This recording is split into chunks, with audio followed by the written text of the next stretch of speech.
Hey guys, welcome back to the show. I'm Parker Emerald, and this is The Conversation Station. Today's guest is a video creator, cinematographer, and video editor from California. He is a team leader at Fat Unicorn, a firm that helps real estate professionals flesh out their personal brand. Elijah is passionate about pushing the envelope in innovation and creativity, and always strives to find new ways to tell a story and captivate viewers. So without further ado, let's give a warm welcome to the one and only Mr. Elijah Trask. Welcome on, sir. Hey, thanks, Parker. You make me sound way cooler than I actually am, but I appreciate the intro like that. Sick. Hey, man. I mean, you've been doing crazy stuff for a couple years now. I mean, I remember when I first met you a few years ago. Yeah. You were already shooting footage and doing stuff. I'm a bit behind you on that front. Shooting stuff and making content, but I'm not quite getting paid for it yet. You're pretty early to the game as far as most people's concerned, and probably about the same track that I was on. I mean, I was your age, and you say that, but I just about knew how to press record on a camera and said I knew what I was doing, you know. So yeah. Man, so why don't you tell the audience a bit about yourself, because I think that I made you sound pretty cool in that intro, but I don't think I covered everything you do. Okay, yeah. So pretty much, I've always kind of been interested in film or just videos or that sort of thing. Maybe I didn't realize it kind of when I was growing up. I was just making all these videos for fun. But I just always wanted to entertain people. That was kind of my personality. And I was like, just out there, I was in theater, I was doing all these sorts of things, but also like just had this love for this form of media, the camera, the cinematography of it, and movies. Like I just had a few movies that I just fell in love with and would watch on repeat all the time because I was just kind of a movie kid, you know. I loved that form of media, that kind of stuff. But where I started kind of in the creative space was just out of necessity, really. Like I was working at this, I was kind of just volunteering at the church that I was at with my dad. He worked there, and I just kind of fell into like, okay, he was like, hey, do you want to start doing some of this like sound, some of the video cutting and like for the live streams and that sort of thing? I was like, yeah, that sounds awesome.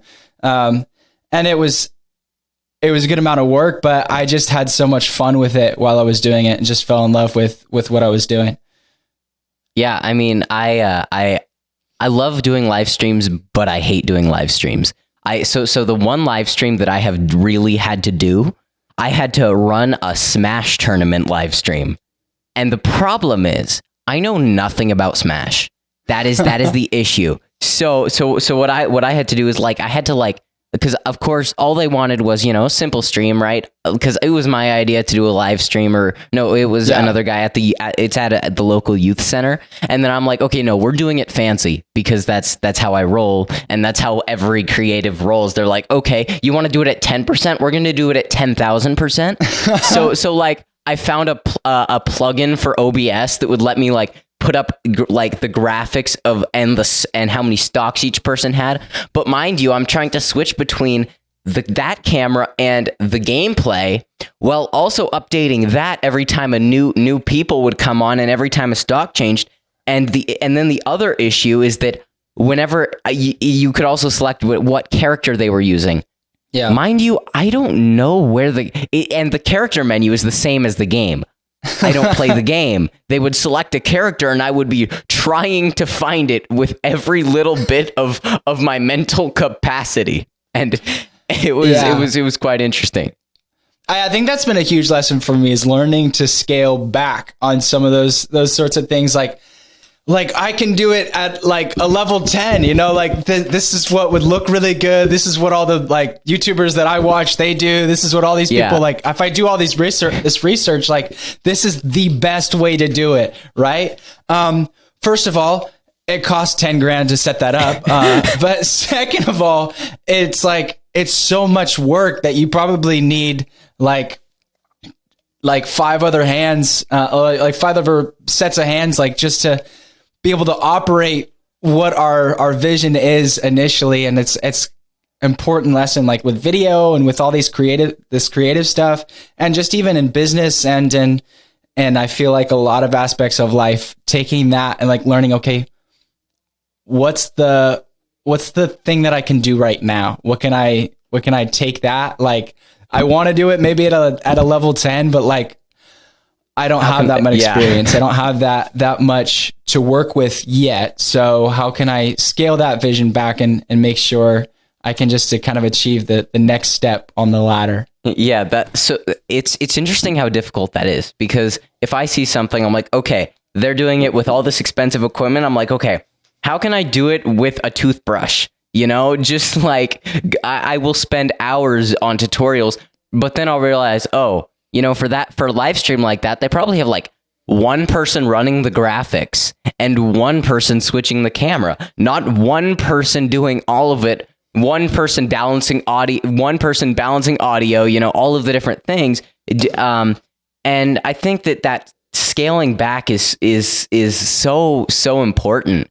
And it is interesting, especially on the creative side of things, because I think that's something, no matter what you do, if you're passionate about it, you want to do it to the best degree possible. Yeah. But sometimes the best degree possible just isn't feasible, and it can be quite hard to be like, okay, I'm not going to do it at, you know, the 10,000th degree. I'm going to do it at like the 5,000th degree. Mm-hmm.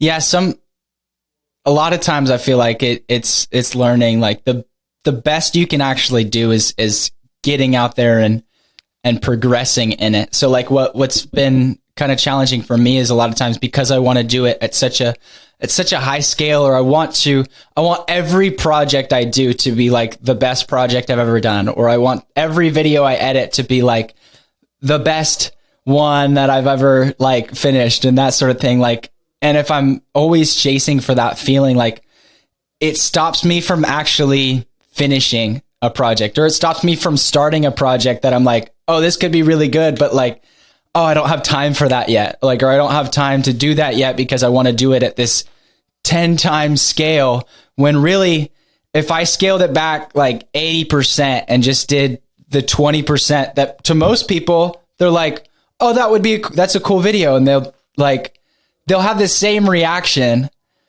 or similar reaction. Like, to most people, they'll just scroll past and be like, yeah, that was a good video, or that go on with the rest of their day. You know, like, realizing what's going to get me progress is learning to do things at that 20% most of the time. And that's what's going to fuel those 80 to 100% projects where I really can pour in my everything. And those projects will hopefully get some more eyeballs. Maybe they won't, but the people that do watch them will be like, that was really cool. Or maybe it was just for me. Maybe that video was just for me to think, I put my heart, soul, and blood and sweat and tears all into that project. It doesn't matter if anybody saw it, but all the times that I was willing to just do the minimum, kind of like get the video out there, get the minimum viable product, get the idea out there on a consistent basis, and grow in it, and grow in my voice, my tone, my actual cinematography, all the skills in it. Like, that fuels the big projects that actually mean something. Yeah, absolutely. I mean, the most important part of anything you do is to just do it, get started. And I think that my issue right now is making room for that 80%, because right now with podcast clips are really, they're not going to perform that well on social media, because there's only so much you can do with clips from a conversation, right? And it's going to be the content made for social media that does better.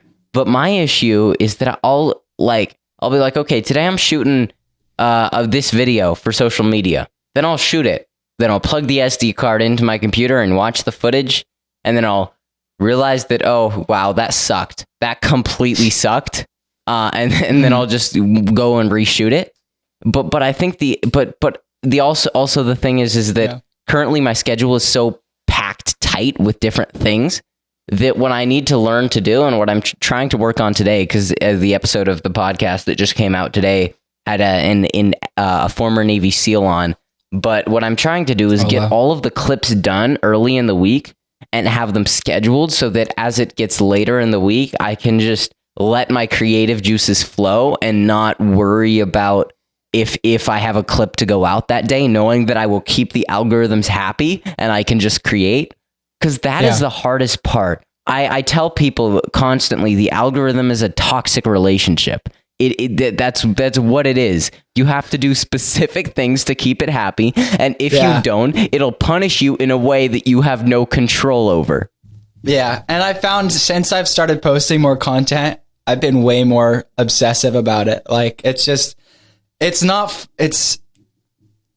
don't know. It's sad, but like I'm just jumping on my phone like every like however many minutes or whatever, just thinking like, okay, did I get another like? I'm like, what does that really matter if I'm consistently putting out something that I enjoy, that I know I'm growing in, that I'm getting better at, I'm doing better at, or like even putting out ideas that whether or not they get a bunch of likes or they get as many comments as I want, like these are the ideas that I want to put out into the world, whether or not people see them, whether or not people like that is not up to me. But this is what I want to put out. This is what I want to challenge people with. This is what I want to challenge myself with and continue to grow in. So it's kind of learning to balance that. I think it's just going to take time of like putting out things on a schedule and just on a regular basis of like, I need to just start to desensitize to that. Like I need this many likes or this many views or this many for it to mean something. Like, no. Yeah. I think my frustration lies less in the fact that, okay, I didn't get views or something like that. It lies in the fact that the algorithms are so unpredictable. And I'm like, God damn it, that was an objectively better piece of content, right? Like I'll go back and these videos that I put out like 6 months ago, right? Yeah. Where it's like, okay, that video sucked. That was the bare minimum effort. There's no like music to keep people engaged. The graphics look weird. Why is that reel performing better than the stuff that I'm pouring all of my time and energy into, where I put music behind it? It's super engaging. There's engaging captions. It's aggravating. Yeah. Like the stuff that like, oh yeah, I could have spent 10 minutes on that. And then the stuff that I spent like maybe 6 hours editing, it's like, why did nobody see that? You know, like, wow. Yeah. or days of just like kind of workshopping it. It's just like, it's as that kind of creative aspect. Like it can be aggravating to be have that prediction of like, can I just tell it like, hey, this is the one that I spent more time on. Please push this one instead. Put like, this one, please. Yeah. I mean, if you want to spend $50 on like Instagram ads, you can tell it which one to push. That's the way to do it, I guess. That's the way to do it. But if we weren't so obsessed with just growing naturally, you know, like, hey man, when Instagram gives me $5 of free credit on ads, I spend that $5 of free credits on ads. Absolutely. I mean, on the video that you like. Yes, I pick the one that I like. I'm not gonna have the video from a few months ago that has these crappy captions. Yeah, I don't care if Facebook thinks this one's gonna work better. I don't care if Instagram thinks this one's gonna do better. Like, no, I'm gonna do this other one that I like. All right. And you can.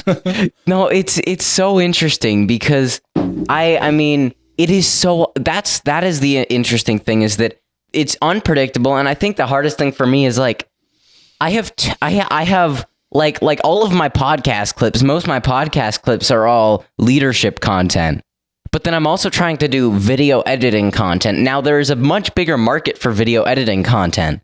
Now the thing is, my podcast is mostly leadership content. So the issue is that when I break through to the algorithm, the breakthroughs are small, but it's like the rest of the content. No, but then the thing is, it's like the one random video performs well. So I'm like, okay, the algorithm likes me. I put out another video, it performs well. I'm like, oh my God, I've broken through. I'm gonna grow. Next video, 45 views. I'm like, what? What? But I mean, what, bro? I will say this. It is one of my favorite things to look at is the differences between the algorithms. Instagram, you will usually get at least as many views as you have followers. You can usually guarantee that. But then if you go to TikTok, I'm not that big on TikTok. TikTok's the Wild West, bro. TikTok is the Wild West. But then YouTube, you either you can put out a piece of content and it just won't get in the algorithm. It'll get literally 0 views. And you can repost that piece of content and it'll get 2,000 views. So the thing with YouTube is you just like, I will upload a video and it'll within 7 minutes or like 8 minutes of like 1 view. I'm like, okay, delete it, re-upload it. And I will do that like 10 times in a day on one video. And then it'll pop off and get 1,000 views. I think it's interesting because it is so vastly unpredictable on YouTube. But YouTube has actually been really decently easy to grow on. What I wish that a platform like YouTube and some of these other platforms had is the ability to add people as a collaborator, because Instagram has it. Yeah. YouTube should add that, especially on shorts, because like the other day, I went back and I grabbed an old clip from a clip that I had released a couple months ago of Matt, right? And I grabbed it. I'm like, okay, that didn't perform that well. You know what? It's been 3 months. 3 months is 3 years on the internet. So I'm just going to repost it. But this time I'm going to add Matt as a collaborator and steal some views. So it's gotten like 4,000 views purely because Matt Boudreau is the collaborator. Yeah. But that is one of the thing that I have had to do to grow is like, you've got to add popular accounts as collaborators, which is stupid because you're not growing your audience. You're just piggybacking off of theirs. But it's interesting. It's unpredictable. Though. It's huge, though. I think that's going to become a huge part of this space. And like, just kind of as a prediction here, you know, my uneducated or maybe slightly educated opinion is like, yeah, I think collaborating on posts and on that sort of thing, I think it's going to become huge. If they add it to something like YouTube, Facebook, TikTok, any of those platforms, I think should jump on that bandwagon of doing that, because that cross growth is huge for creators. Yeah. You know, like there's so many people that like maybe they've hung out and they've had good talks with some creators like that are adjacent to their space, and they're like, they might have similar audiences like you were saying, or they might have, but so many of them would go unrealized just because like they might be putting out content with that person in it, but so many people would never know. They'd just be like, yeah, how would I find that unless if you can tag that person and make them a part of the post and it goes out on their platform as well. It goes to their subscribers. That is the biggest issue with YouTube is it's hard to push people. It's hard to grasp someone else's audience. Mm-hmm. I think that right now it's kind of an issue on all platforms. Unless you're like doing an interview with like Joe Rogan or like Andrew Tate or some of these huge names, the name recognition alone struggles to get you views. But then when it does and you post it's arbitrary. That's my issue right now. So this is the number one issue facing small creators right now is whenever you get views, it feels completely arbitrary. Instagram does not give you logic as to why these things get views. At least on YouTube, I can view how engaged people were, how much of it they watched. But on Instagram and on TikTok and these other platforms, it is so arbitrary where something gets views and you have no idea how to replicate it. So what these platforms need to integrate is good metrics, but also the algorithm knows why it picked your video. So why can't you just tell me why the hell you picked my video? Why do I have to decipher it? We have AI that's good enough to tell us why. So just tell me why. Seriously. Yeah, I was just going to say, like, if there was some sort of kind of translation from all the code that's in the algorithms to just like, it outputs it into like, you can have some sort of extension that outputs it into ChatGPT, and then they're like, this is why you're not succeeding. Like your colors suck, your whatever, like your editing, you need to chop it up like this. And like, please tell me, I'd love the insight, but you guys just keep it under lock and key, you know? Yeah. The interesting thing is you have these creators who are telling you this is why your content isn't performing. So you do what they tell you. And then your content still doesn't perform. And then the content that you did nothing that they told you to do performs.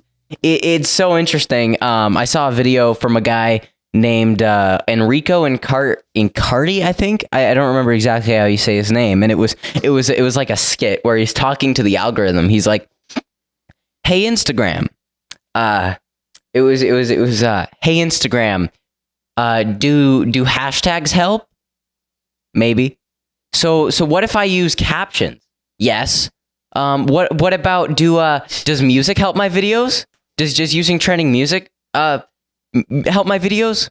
Correct. And it was just like, it's so accurate because it's like they tell you nothing, but they expect you to know everything. Yeah, it's funny, and they'll just keep changing things in the background, and they're not making it like huge announcements. They'll just be like, "Oh yeah, by the way, we added this," but also like, if you're not using this feature that we just added, you're not gonna get any views, any engagement, any comments, anything. We're gonna like stifle, or like we're gonna pretty much muffle everything else, just because we added this new thing. But we're not going to tell you about it.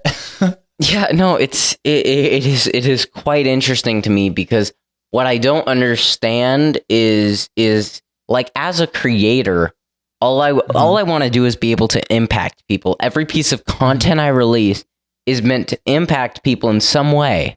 And so when I produce a content that I pour a ton of energy and a ton of time into, and then that piece of content performs, so I release a similar piece of content, which I pour the same amount of time, same amount of energy, same amount of effort into, and it doesn't perform, it discourages me. But I think at this point, I'm sort of just like, okay, at this point, creating a clip is part of my routine, right? For my podcast. It's like, so my workflow is really, really, really weird. It is so wonky, but it works. So what I do, I take my podcast, and once it's uploaded to YouTube, I throw it into an application. There's two different applications I'll use. Either an application called Opus Clips or an application called Munch. And what those do is they go through and use AI to find these impactful moments. And then what I do is I take those moments and I'll find one that I like. And instead of editing it in there because their editors suck, they're crappy, I'll just go into Premiere Pro and I'll find that moment there. And the nice thing is Premiere Pro now has text-based editing like Descript. And so what I'll do is I'll don't even get me started about Descript. I hate Descript, but I did use the text editor in Premiere and I love it. Like, it's just so much different because Descript's not built around a timeline editor and it's hecka glitchy. But Premiere's is like so much better when it doesn't crash on me. That's another story. You were saying, 89 gigabytes of RAM. Oh my gosh. Like, I don't have that. I'm not. That's Premiere. But so what I'll do is then I'll just chop it up there, and then this plugin, the best plugin I've ever come across. Like, well, no, the best plugin I've ever come across is Autopod, because that's what edits my podcast. But there's this plugin. Gosh. There's this plugin called Submachine, and what Submachine does is it gives you the ability to do all the fancy captions on my videos, all of the ones that are in that captions app. It allows you to do those inside of Premiere Pro. Fully inside of Premiere Pro, and it gives you all the options. You can do animation, and it's based on a Mogurt, a motion graphics template, so you can edit the motion graphics template and make it how you want it, and it does it perfectly. It is so incredible, and then usually I'll just grab a piece of music. I'll randomly pick a piece of music. I'll just drag. I have so many pieces of stock music that I downloaded from a variety of sites, and I'll just pick one and throw it behind it. But that's what my workflow looks like. But that plugin, Submachine, such a time saver because you don't have to export, download to your phone, and then do the stuff in the captions app. The only reason I have to download it to my phone is because why doesn't Instagram let you post reels from PC? It's very frustrating. Seriously, dude. It's crazy. Yeah, like all the different captions apps and different things. it had me like just running around figuring out like what would be the best way to do it, because there's so many kind of okay ways to do captions, but none of them were like actually what I wanted, which is just integrated like good captions in my editor.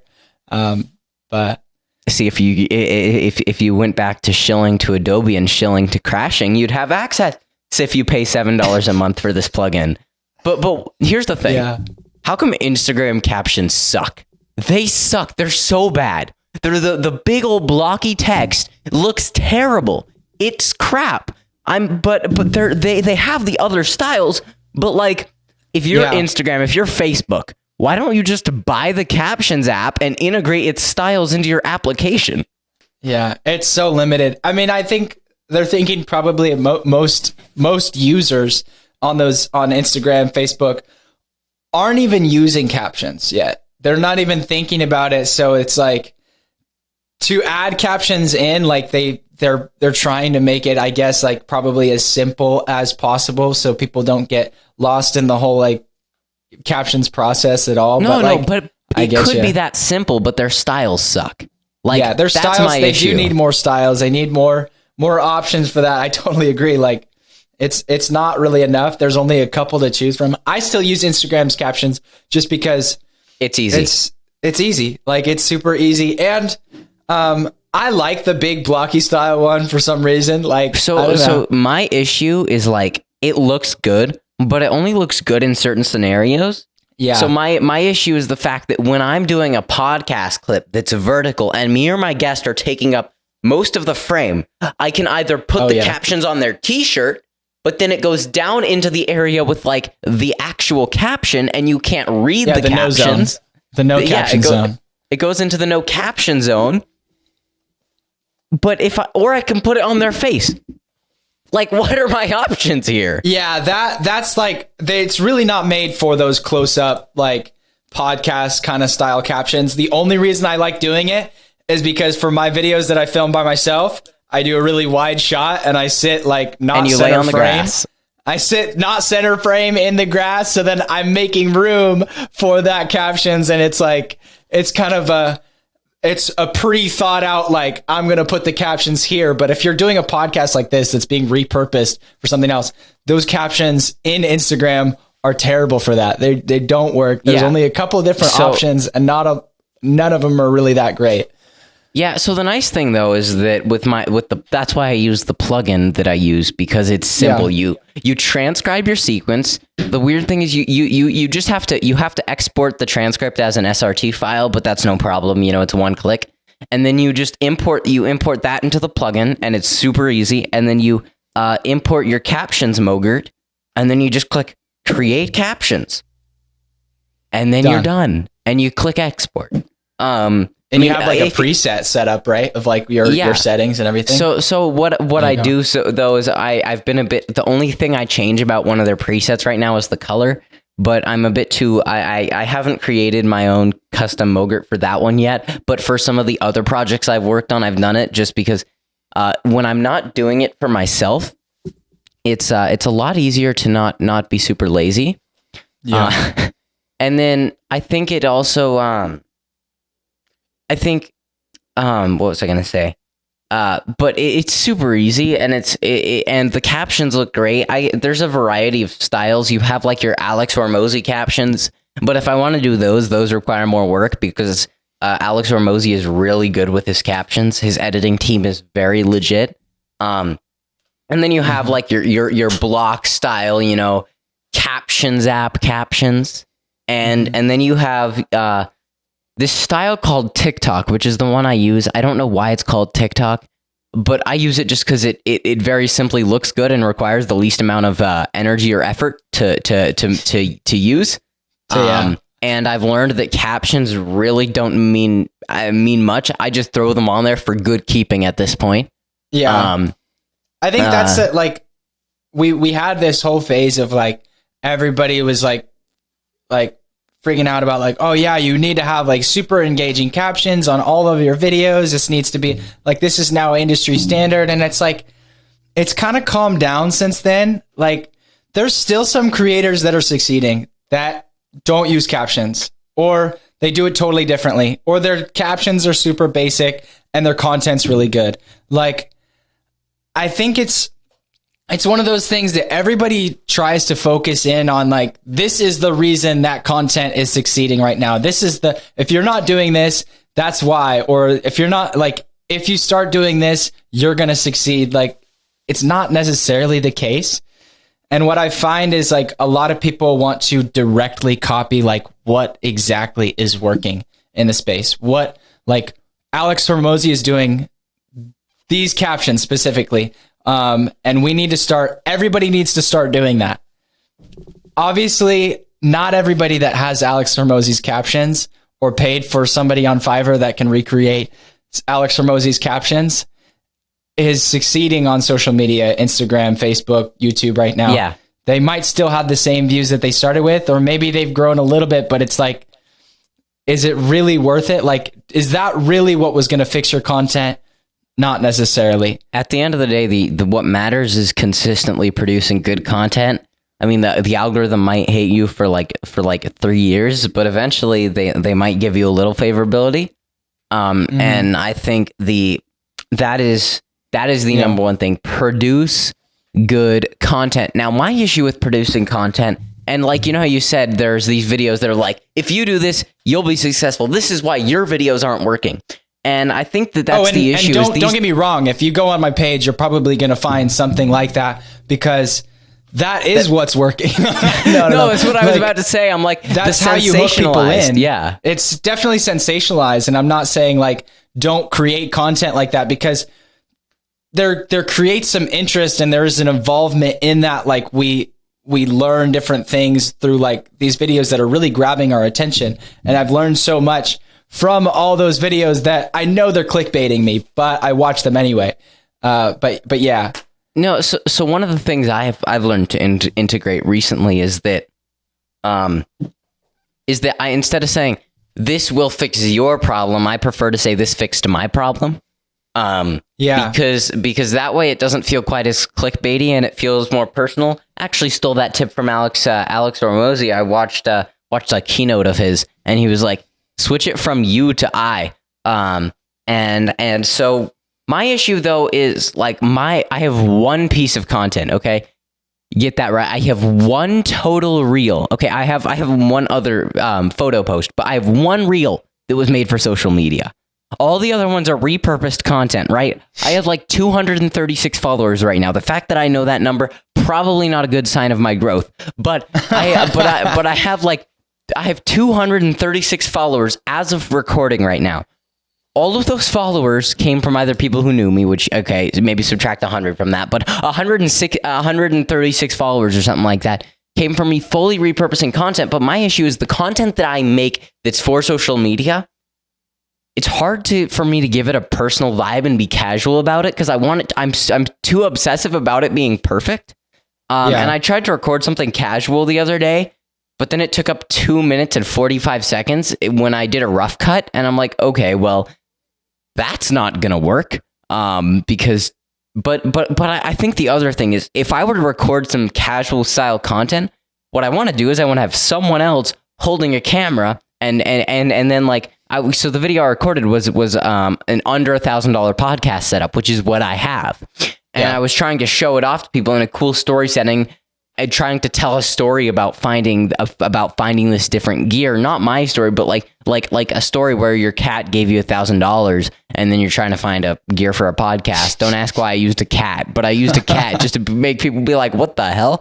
But it didn't work, because, if I were doing, I would just do a setup tour, right? Like, here's what I have, and I would do it cool, casually with someone with a camera. But I don't trust anyone in my family to hold a camera and record me. Like at the end of the day, I don't. But I think it's interesting, because you have to. I think that's why I want to get all of my other content, my clip content, like, optimized, so it's only like 1 day a week I'm spending on it.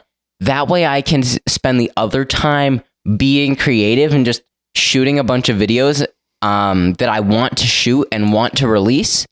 Yeah, I think that's what I'm learning a lot about right now, is is doing, how do I start to do some of the same tasks, some of the same things, some of the same, like, create systems to do all the things that I was doing before in less time. And that's kind of been the goal recently, is like, okay, how do I start doing these same things, these same tasks that are working for me right now, like, but create a system around it where maybe I find some sort of scheduler that works for me. Or maybe I start to block out, like, okay, this is the day that I can do this section of the edit. Like, I can go through, I can cut all the pieces I can cut all the rough cuts out for all of my short form content. And then another day or another block time, hour or whatever, like, however I block it out, like, that's when I'm actually going to go through, I'm going to do this part of the process. I'm going to caption all the videos, or I'm going to go through, I'm going to make sure I have all my, like, kind of sticky elements, my images or those sorts of things that I add to the videos that we produce. So I kind of block out the time to make sure, like, how do I start doing these things more efficiently and set myself up to where I can do maybe what took me a lot longer, like, because I'm sequencing my process in a system of, like, I'm sitting down and doing this part now. I'm going to do all of it. It's going to be like a sprint, and then I'm done. I'm going to do that other part later, do all of it. And then you can sit down. I schedule out my content like a week or two in advance, and then it just goes out automatically. Which kind of gets me to, like, not sponsor or anything. I freaking wish. But Metricool, I think, would be a great use source for you, or maybe, I don't know if there's anybody who's listening that's would want to use that. It's a content scheduler, and it's legit. I mean, I've heard different things, and seen a couple of different things on, like, whether or not, using a content scheduler, because there's a couple out there. This is not, like, unique. There's a few of them that do this, that you like kind of schedule out the content in a calendar, and then it'll post it out automatically for you and that sort of thing. But I've heard some things where it's like, oh, you get less engagement or that sort of thing. But really, I think what it's helped me with is it's not really taken that huge of a hit on some of our main platforms. I've been doing this for my boss now and that sort of thing.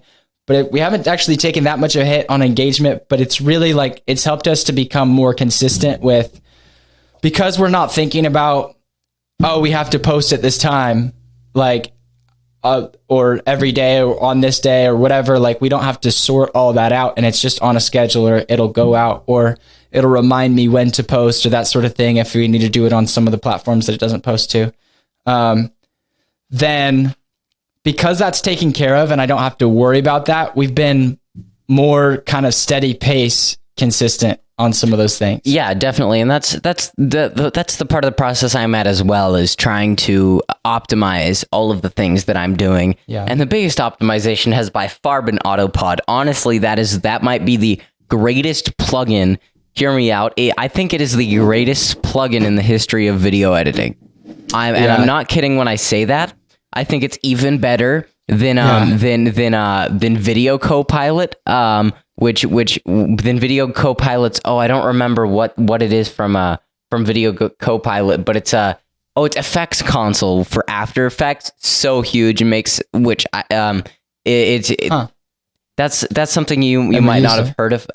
But it allows you to hit Control Space whenever you're in After Effects and just type into your keyboard what effect you're looking for.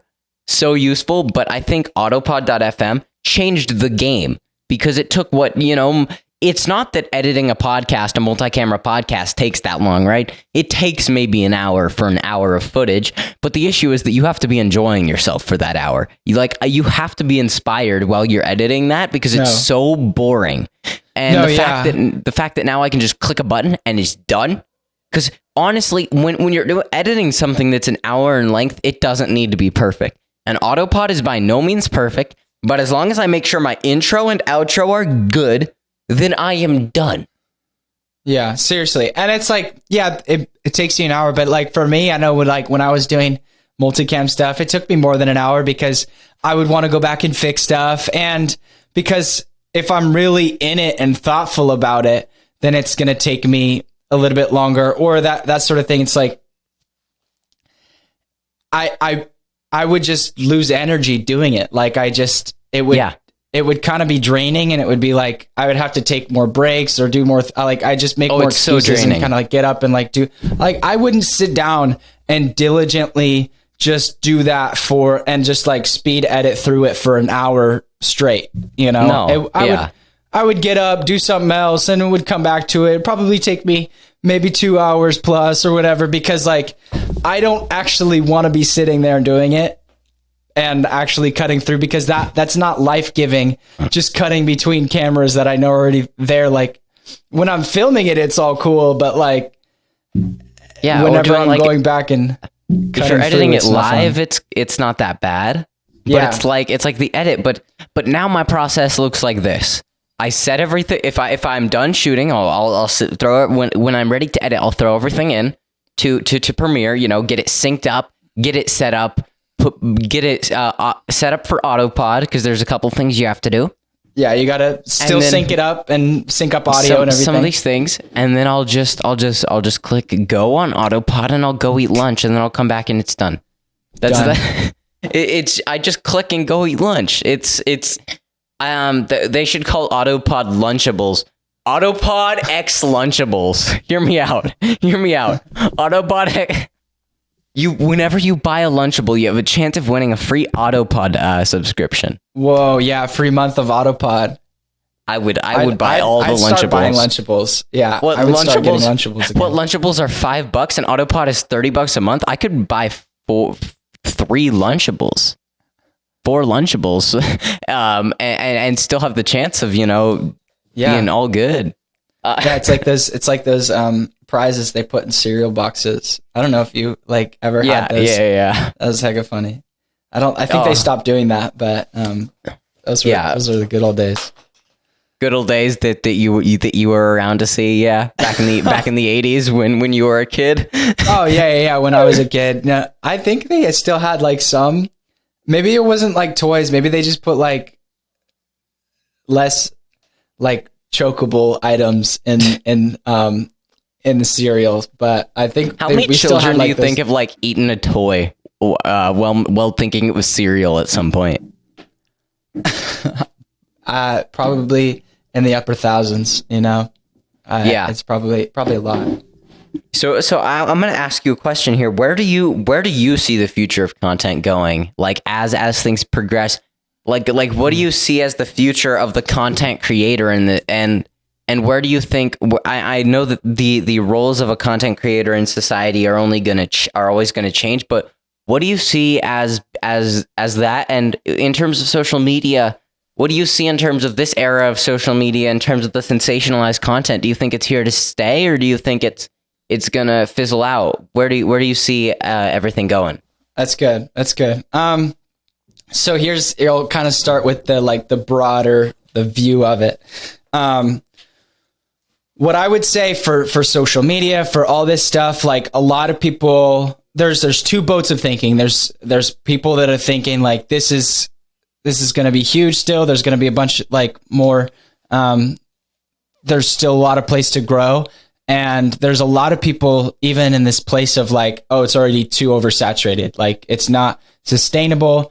There's not going to be, there's already too many content creators. That's why they're not starting. There's people saying the same things. There's too many people making content, all this, whatever. But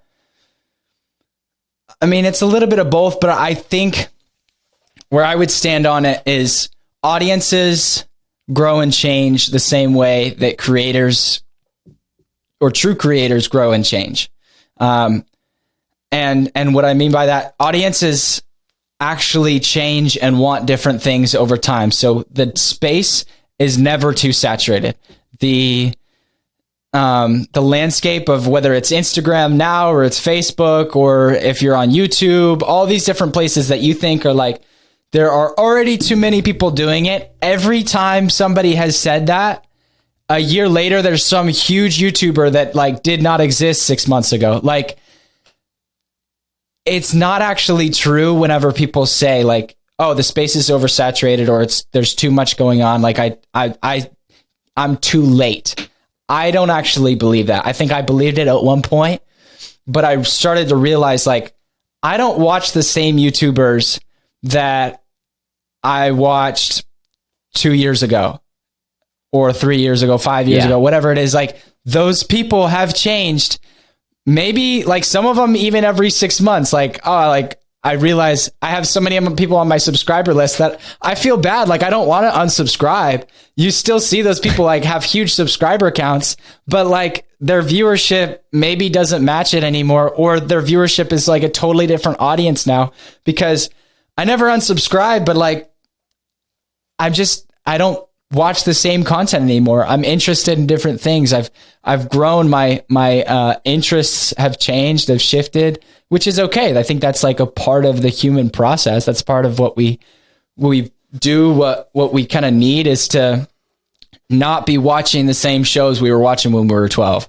You know, we're now watching like grown up TV or whatever, you know, it's like, that's an analogy, but like you just see like years later, there's some things that you just will love for the span of your life, but a lot of things will grow and change, and audiences grow and change. And so that's why I think the space is never too saturated. When I hear people say that, I'm like, it's not really the truth. Now for the landscape kind of sensational content, I think there will always be new sensational content. A lot of times that's perpetuated by actual like creative people or creators or people that are innovating, people that are, like something will become sensational because somebody started it. Because Mr. Beast started it. Because Mr. Beast started it, but like, and then everybody's like, oh, we have to be copying this. We have to be doing it this exact way, which I think is the wrong way to view it. Like we can learn from those people that did that. But honestly, it's the people that like stick their feet in the ground and they're just committed to, I've learned from these creators, like I'm copying what they're doing that's working and that sort of thing to a degree. But it's the people that really are just like, I want to make this, not because it's working, not because people are saying it's going to work. So many times it's the creators that like people are like, dude, you're never going to blow up. Like that isn't going to work. Those are the people that like, just because they showed up every day or every week, whatever their schedule was, like they gave it 100%, or they gave it like their all to actually grow in what they were doing, and they weren't listening to what other people were saying. Those people will grow to where their market cap actually is. The rest of people that are just trying to follow like what's the new thing, they're never going to hit it. They're just going to be like trying to be Mr. Beast, trying to be somebody else, when really it's good to learn from those people. But if you're not actually putting your own twist on it, you're not actually finding your own lane and just sticking with it long enough because you're passionate about it, it's not going to work. Also, because if you're making somebody else's content, you're not going to be passionate about it. You're not going to stay in it. Yeah, and if you're making someone else's content, you're not going to be able to make their content as good as they are able to make it. And I think it's totally okay to be, you know, copying what Mr. Beast is doing, but I think you have to do that to some degree to find where you stand in the social media landscape, but you have to do it with that in mind. Like when I copy a similar style to something I saw online, I'm not doing it because I want to be that creator. I'm doing it because I want to see what works for me and works for my audience. And so I think that that's what you have to navigate as a creator. And I think that the fact is the word creator is based on the word creative. I mean, very obviously. But if we look at it in that regard, you can very, very quickly realize there's infinite creativity. Look, humans have been on this planet for freaking like 3 years at this point. And over these, no, I don't know why I said 3 years, but no, the humans have been on this planet for forever, and there are always new ideas coming about, and there's always new things coming along. And so what I think people need to realize is the same is true in social media. Maybe 3 years down the line, the sensational content isn't as big, but guess what? Maybe now it's like the meditative spa content, but guess what? You've got to stick with what works for you. And heck, maybe a few years down the line, your audience starts to become disengaged by your content. But guess what your job is as a creator? Your job as a creator is to adapt to your audience, not to adapt to the world, but adapt to the people that you want to affect, the people that you want to leave a positive impact on. So I think in this world of creatives and social media as a whole, it just comes down to consistently working and to put out content and just navigating what comes of it. Yeah. I think it's also like, it's that there's a twofold kind of holding that tension between like, yes, you need to find your own lane. And what I was kind of saying before, you need to find your own, like what works for you and just stick with it.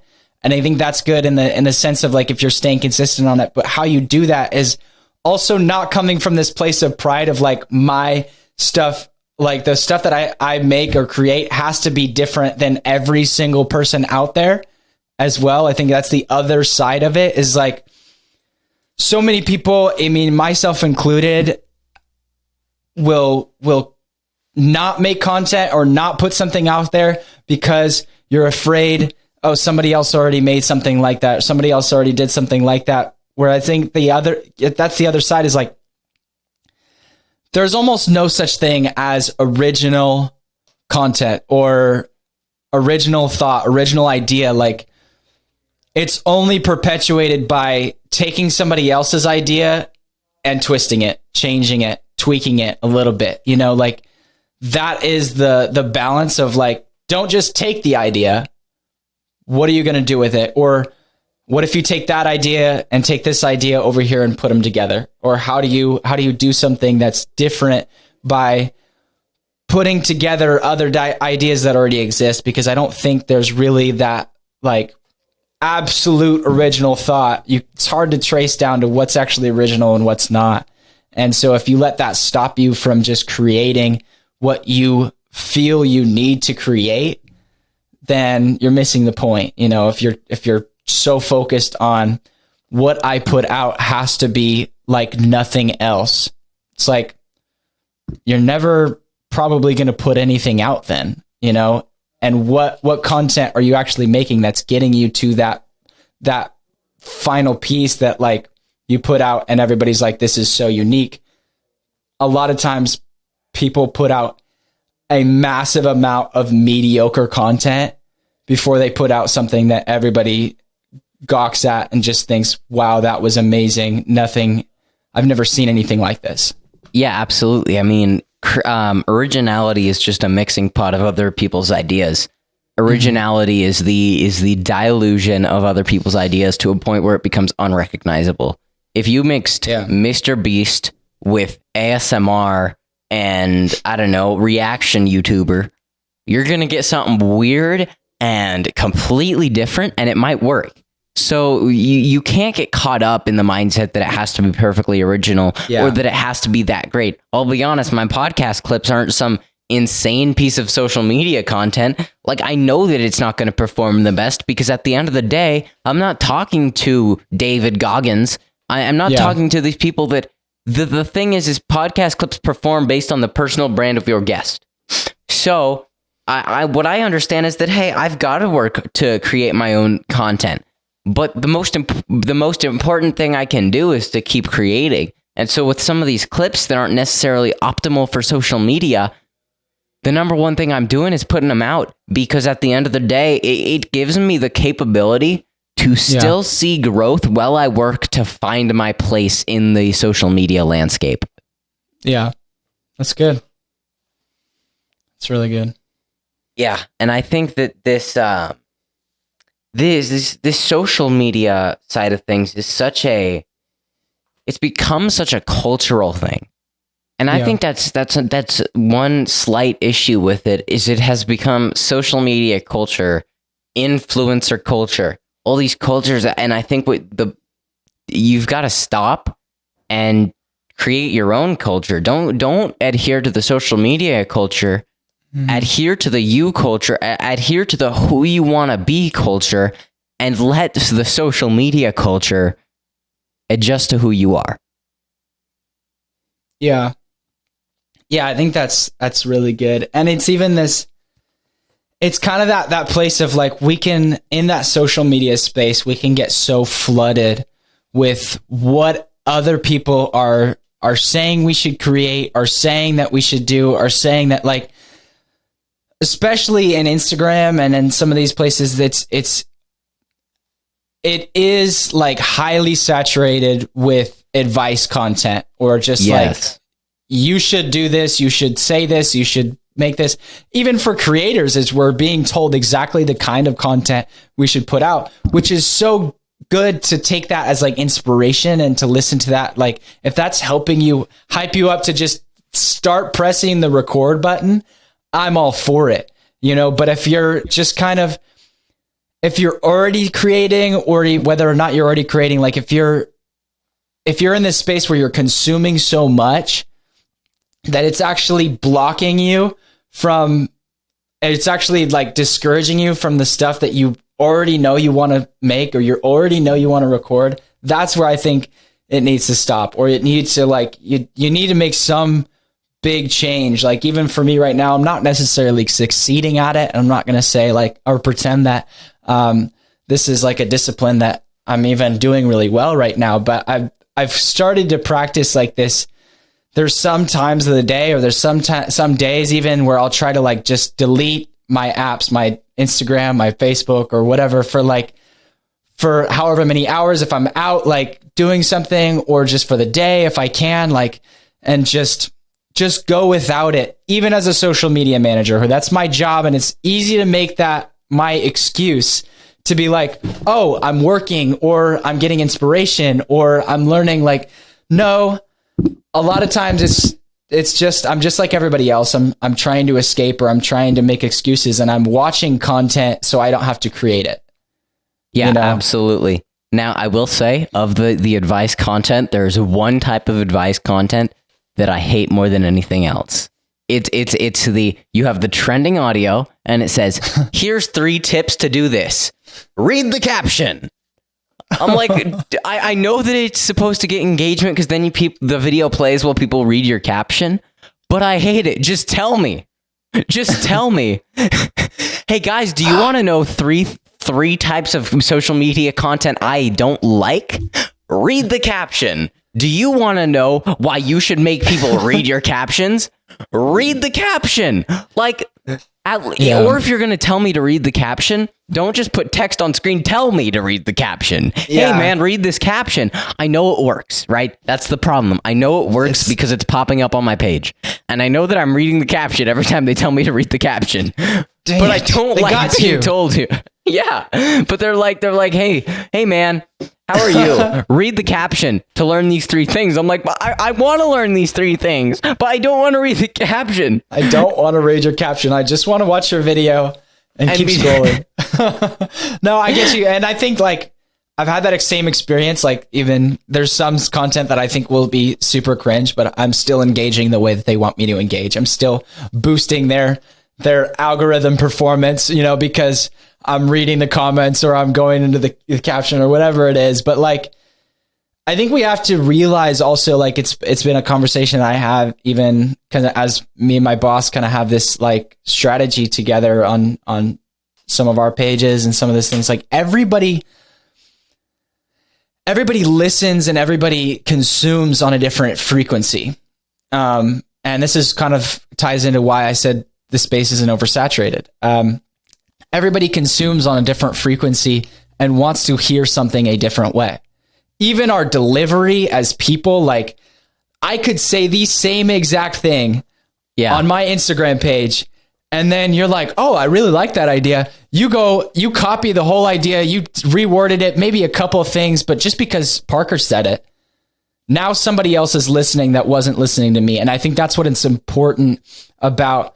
If you're in the business of creating, if you're in the business of, or just in the space of wanting to share good ideas, like, it's letting go of that like original thought, all that, like, it's like, just keep on sharing the things that inspire you, whether or not you think they're totally 100% original. Just put your twist on it, put your piece on it, because at the end of the day, like, everybody's listening at a different frequency, and I could say the same exact thing, and just because somebody doesn't like me, they're not going to hear it. But because they like you, they're going to be like, oh, I'm all for that. But we're saying the same thing.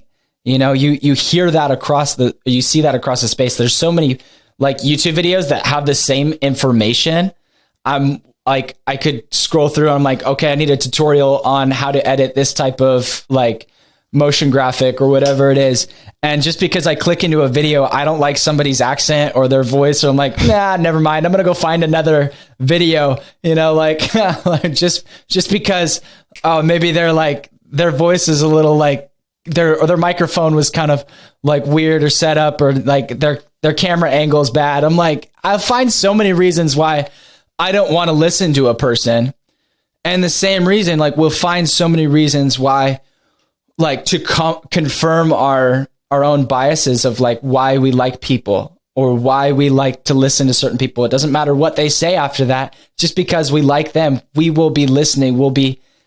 Our ears will be open to what they have to say, what they have to share, you know, like, so that's kind of that, like everybody's listening and hearing, consuming things on a different frequency. Yeah, and absolutely. And I think that's one of the things I enjoy about podcasting, because I talk to a bunch of different people doing a bunch of different things. And each time that I talk to someone, they're going to share similar information in their own way. So, and I think that's one of the things I've had to develop is pattern recognition skills, where I can talk to Elijah and I can talk to John Richards, who I just had on, who's a Navy SEAL, and they could deliver a couple of similar messages. And maybe the way Elijah says it is just objectively worse than the way that probably than the way that no, we'll have to do it side by side.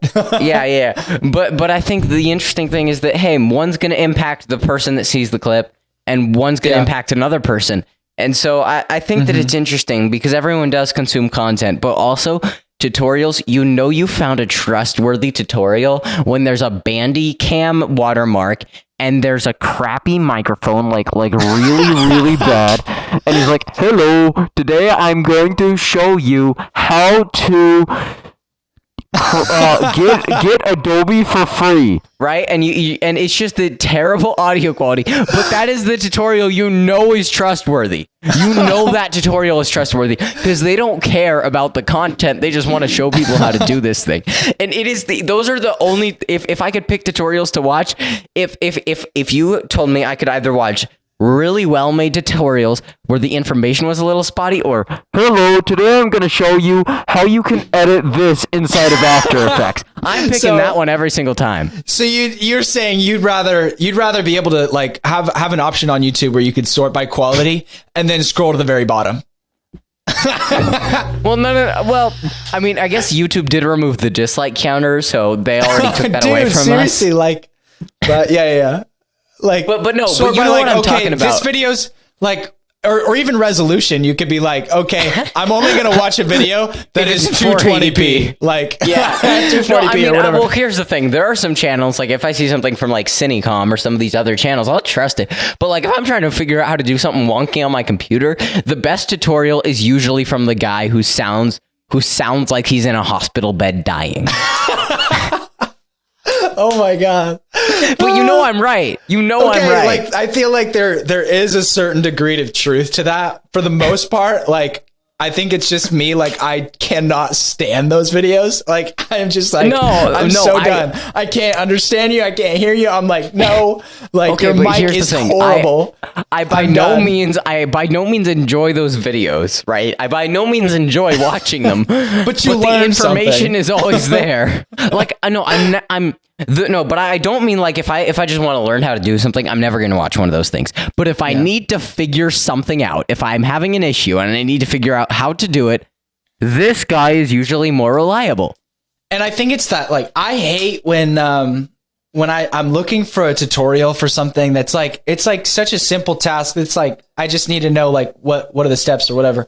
It should be like a 2-minute tutorial, but you know, like the people that really polish their content make it like this 10-minute long video. And it's like, dude, you did not need the intro, the sponsored like section, the friggin' like, without all that, it would be a 30-second tutorial. Yeah. And that's why the audio peaking guy is your go-to.